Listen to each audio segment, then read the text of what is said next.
So what would you say to people who are sitting at home thinking right now, how do I boost my immunity? What things would you tell them to Yeah, well, the first thing is you have to take care of your gut. So that means eating fruits, vegetables, nuts, and seeds. And the reason why that's so important is because that probiotic or gut bacteria feeds on fiber. And the only foods that have fiber is fruits, vegetables, nuts, and seeds. So you have to feed the gut bacteria so it can actually manufacture the immunity that you need in the first place. Because again, the gut is where 80% of the immunity takes place, right? This is manufactured. So that's the first thing. The second thing is you have to stay hydrated, because when your cells are hydrated, just think of it like this. The difference between a grape and a raisin is simply hydration. And when we're dehydrated, our cells are dehydrated and they look like raisins. So we have to stay hydrated. The third thing is the sun. The sun is, you know, the magnificent thing about the sun is it's 93 million miles away from Earth, but the sun rays reach us, they hit our skin, and they convert the good cholesterol in our bodies into vitamin D. And vitamin D plays a critical role in our immune system, okay? The other thing you could do is, I recommend this for everybody, but everybody doesn't love it, is in your showers with cold water. So take a cold shower for at least 30 seconds to a minute. Yeah. And so what that does is it hits your lymphatic system, which is right under your skin, and it stimulates your lymphatic system, which is crucial because your lymphatic system is like the toilet system in your body. It dumps out acidity, mucus, it dumps out cancer, because that's also where when you kill cancer cell, it goes into your lymphatic system. It also dumps out infection. So when your body kills the infection, it has to be eliminated. You have to remember, a virus isn't dead or alive. So the macrophage that actually eats it, it doesn't actually kill it. It's still in your body, so it has to be eliminated. So cold water, when it hits it, stimulates your lymphatic system, but it also stimulates your immune system. So taking about a 30-second to a minute cold shower at the end of your shower will do you a lot of justice. Now, I've even seen this with people who have like cellulitis, and no antibiotic won't work against it, like a skin infection. And all I have them do is rotate their hands from warm water to actual cold water, like ice water, back and forth for a couple of days, and it gets better.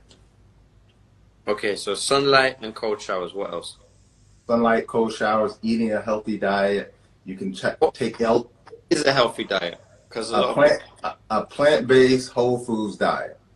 That means raw vegetables, raw fruits are the best thing for you, because when you cook them, you kill the nutrients in them. And then during the stage where you're actually trying to build up immunity, you want to get all the mineral content out of it, all the trace elements, all the antioxidants. So that's why it's so important to eat as much raw fruits and vegetables as you can. Okay, so raw foods, because when you cook them, you destroy the lots of nutrients in it. You destroy the digestive enzymes that helps you to even break them down in the first place. What would you say to people is a good start for a raw food diet if they right now they know that they want to go? Let's say they want to go raw for a week. What is the basis of your raw diet? What do you have day to day? Every morning, a green smoothie or a green drink. So that's how I would start off my day. And then fruit, so a bowl of fruit. The bowl of fruit could be the size of your hand. Salads are going to be the other staple inside of the diet. And then the combination of things like a few seeds and a few nuts. That's really all you need. I think a lot of people like a lot of variety, but get your variety from your fruits. So doing your berries, doing your melons, doing your different types of fruit, and doing your juices and your green smoothies and your salads, and that's really all you need. I have a fruit company. When you're off this, send me your information. I'll just send you weekly boxes of fruit. I think that we should do this regularly, just because a lot of people right now, they're scared, and the only information that they're able to receive is from European or Chinese, Arab, Indian doctors. and or African doctors who've been seasoned, Right. like Dr. would say, uh, may he rest in power, who've been seasoned to basically be the drug pushers of white capitalism, and Right. they tell you, you know, they'll deflect with uh, peer-reviewed science that has been funded by pharmaceutical industry or being funded by big businesses who are advocating for vaccinations, etc. So I'll send you fruit. I get organically grown soursop from Grenada, so you can have soursop juice or whatever. I eat a Oh, raw food and a fruit-based diet, but I also think that this is kind of like an introduction, but we can get really deeper because like the thing is, and a lot of people, this is what Dr. Africa told me. He was like, I know so much, but people only really ever get it when they get my book because people keep asking me the same questions again and again. How do I go plant-based? right. What should I do about sleep? And he's like, it's very difficult to go into a, into microbiology, which is essentially what we're talking about here. When people are asking you very, very basic things. So, Right. It's like you can't forward the conversation. right, exactly. It's like it goes way over people's heads. There's still people right now eating, McDonald's and Burger King while they're in quarantine Right.